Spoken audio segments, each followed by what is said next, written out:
Fala, galera. Beleza? A aula de hoje é o continente americano, fluxo migratório e a Constituição Populacional Americana. Beleza? É, essa diversificação, pessoal, pode ser explicada aí através desse processo aí da chegada dos europeus ao território do Novo Mundo. Não sei se vocês lembram, né? Lá no sétimo ano, no conceito de regionalização mundial, essa visão eurocêntrica, né? Conforme a visão do mundo dos povos da Europa.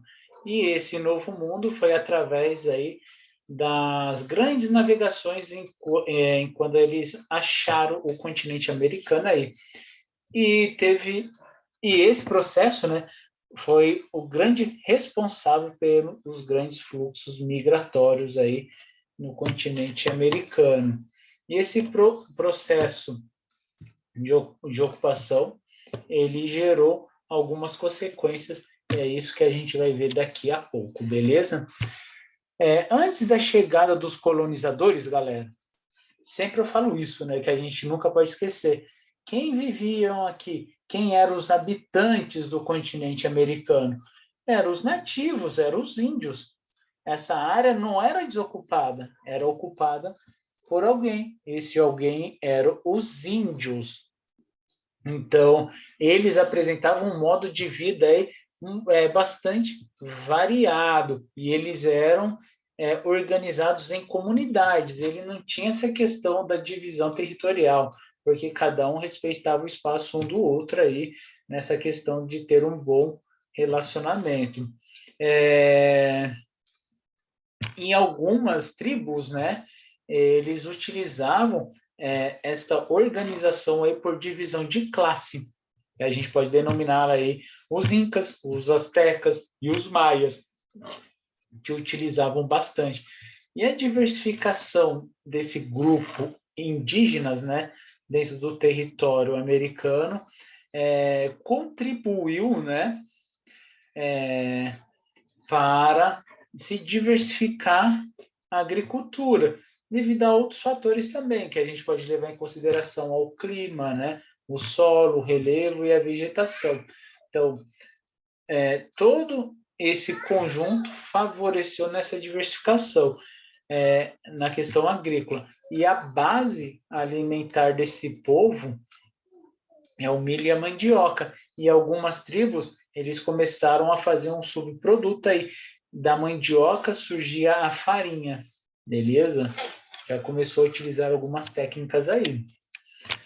Agora sim, vamos falar da chegada aí dos colonizadores. Então, comentei lá no comecinho, né, que foi através aí das grandes navegações. Então, a gente já está falando aí do século XV até o século XVII, onde que os europeus, né, se lançaram aí no oceano em busca de novas rotas comerciais e riquezas. E aí eles acharam, por acaso, aí o continente americano, né? E é onde que iniciou esse processo de colonização que a gente conhece muito e que vamos falar um pouco mais aí, beleza?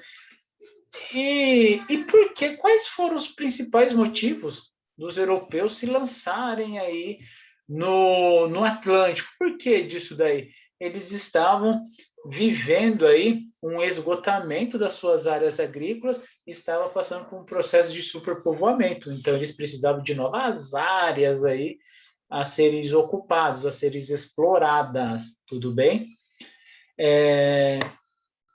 Coloquei bem sucinto aqui, né? Cada um dos europeus que colonizaram aí no continente americano. Quando se fala de Portugal, eles colonizaram o Brasil. A Espanha, ele colonizou o restante aqui da América do Sul, né, menos o Brasil. Então, as demais áreas foram da colônia espanhola. E a América Central e o México. A Inglaterra, ela colonizou os Estados Unidos e parte do Canadá. E a França, ela colonizou parte do Canadá, beleza? Isso aí é ao grosso modo.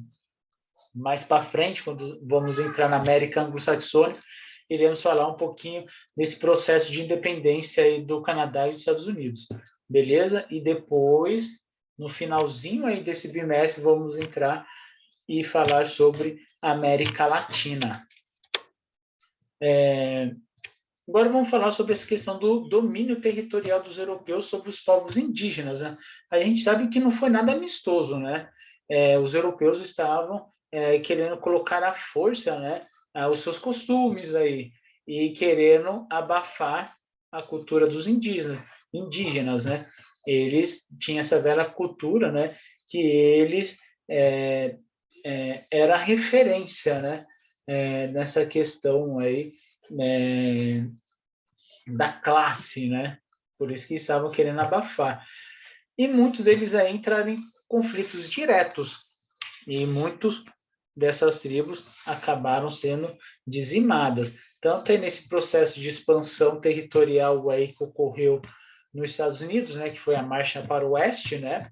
Após sua independência, iniciou essa expansão territorial. Teve um conflito direto com os colonos e os indígenas. Aqui no Brasil também não foi diferente, né? Fazendo um paralelo aí, conforme foram avançando, anexando mais áreas e avançando aí no território, começaram a ter esse embate aí com os indígenas também. O ponto que eu quero chegar aqui é como que teve tanta essa brutalidade de ter quase o extermínio desse povo, porque os europeus estavam usando uma tecnologia em que os índios, né, não conheciam, que é essa questão aí da arma de fogo, das armas biológicas, né? Tem relatos, né, que eles davam camisas contaminadas, né, por doenças em que os nativos não tinham anticorpos suficientes, né? Colocava a camisa, ficava doente, acabava morrendo. Então, essas questões que não era de conhecimento dos indígenas contribuiu para praticamente o extermínio deles aí, beleza? E a mais sangrenta, né, dessa colonização foi a espanhola, beleza? A princípio foi esse primeiro movimento, né, dos colonos para as suas áreas aí que acharam, né? O próximo processo foi essa questão do tráfico negreiro para a América, né? Então, quem era essa mão de obra para trabalhar nas lavouras? Era os africanos. Eles que vinham nesse processo de migração forçada para trabalhar de graça nesse regime da escravidão desumano. E eles também começavam a movimentar a economia, ou seja, o ser humano ele virou uma mercadoria. Que triste isso aí, né, galera? De pensar que o ser humano escravizou outro e ainda virou uma moeda, começou a movimentar uma economia aí, né? Muito triste. E o tráfico negreiro, ele foi responsável desse movimento aí de migração forçada de aproximadamente 9,5 milhões de africanos. Você vê que é muita gente. E boa parte dessa população foi direcionada aqui para o Brasil, e onde que ele se espalhou aí para todo o continente sul-americano aí. E como aqui embaixo coloquei, o Brasil representou 38% aí de todo o comércio mundial. Triste, né? Aí esse mapa mostra esse fluxo, né, dos africanos para os escravos africanos para o continente americano e os seus principais destinos, né? E aqui tem a sua nacionalidade, né, da onde que eles vieram aqui da África e a direção dele aqui para o continente americano. Os imigrantes da América, né? Aí teve esse processo da abolição da escravatura, alguns países não quiseram utilizar essa mão de obra que tinha abundância, né, dos escravos, e eles estimularam a imigração de estrangeiros aí europeus. Ele tinha um viés aí de um preconceito aí de querer ter passar por esse processo aí de branqueamento da população. E no século XIX, né, o mundo estava tendo vários conflitos, né, e recessões econômicas aí, boa parte do mundo, em que, principalmente da Europa, né, eu vou falar do mundo, da Europa aí. E muito dessa população começou a migrar para a América com a intenção de ter umas melhores condições de vida aí. E como eu acabei de falar, e o outro dela foi o processo da abolição. E gerou esse grande fluxo. Aí você vê que começamos a receber vários povos aí do globo em direção aqui ao continente americano. E esse gráfico, galera, ele mostra as principais taxas de migração de 2017, né? As principais áreas de atração dentro do continente americano. Entre eles, o de praxe, né? É os Estados Unidos, onde todo mundo pensa que é esta área de atração, acho que vai ter uma melhor condição de vida. Depois vem o Canadá e tem aquelas áreas de repulsão, né? Onde que o fluxo de saída da população é maior do que de entrada. Então, a sua população está diminuindo. É o caso da Venezuela, do Haiti, de El Salvador e México. Isso pode explicar, pode ser explicado, né, perdão,